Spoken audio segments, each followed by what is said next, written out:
జై శ్రీరామ్. శ్రీ మహావిష్ణుమూర్తిని టేక్ వుడ్పై ఎలా తయారు చేశారో చూద్దాం. 21 అడుగుల పొడవు, 8.5 అడుగుల ఎత్తు, 20 అడుగుల కైవారం కలిగిన టేకు దుంగ.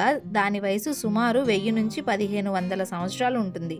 ఇలాంటి అద్భుతమైన సృష్టిని మనకి ఈ శిల్పం అని ఎలా తయారు చేశారు అంటే, ఒక చెట్టు నుంచి తీసుకున్న టేకు దుంగ ద్వారా దారు శిల్పం పేరు శ్రీ అనంత శేషశయన శ్రీ మహావిష్ణుమూర్తి. దీనిని శ్రీమద్ భగవద్గీత 11వ అధ్యాయం 6వ శ్లోకంను స్ఫూర్తిగా తీసుకొని రాయన గిరిధర గౌడ్చే చిత్ర ప్రణాళిక ప్రకారం శిల్పాన్ని పూర్తి చేశారు. ఇందులో పెద్ద మరియు చిన్న శిల్పాలు సుమారు 84 ఉన్నాయి. శ్రీ మహావిష్ణు విగ్రహాన్ని చూశారు కదా. ఇప్పుడు అలాగే శ్రీరాముని విగ్రహాన్ని, అలాగే ఆ అద్భుతమైన కళా సృష్టిని చూద్దాము. ఇది కూడా ఒక టేకు దుంగ పైన చెక్కిన అద్భుతమైన కళా సృష్టి. ఈ మొత్తం కూడా ఓన్లీ ఎలాంటి మిషనరీని వాడకుండా కేవలం చేతులతోనే నిర్మించడం జరిగింది.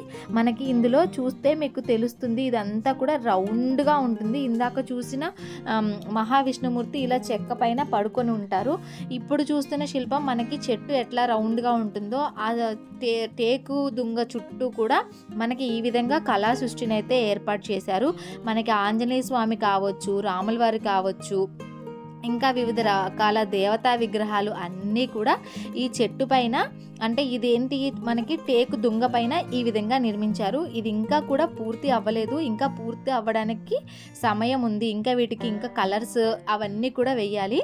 ఈ శిల్పాన్ని నిర్మించడానికి గల కారణం ఏంటంటే, జనవరి 22, 2024వ తేదీన అయోధ్యలో రామ మందిరం ప్రారంభోత్సవాన్ని దృష్టిలో పెట్టుకొని ఈ యొక్క శిల్పాన్ని అయితే ఏర్పాటు చేయడం జరిగింది.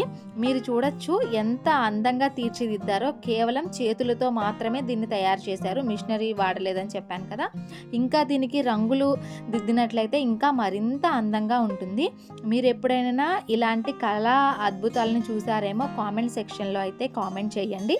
మనమందరం కూడా హిందూ మతాన్ని గౌరవిస్తూ మనందరం కూడా 22వ తారీఖు జనవరి 2024న జరిగే అయోధ్య శ్రీరామ మందిరం ప్రారంభోత్సవం జయప్రదం చేయాలని కోరుకుంటున్నాను.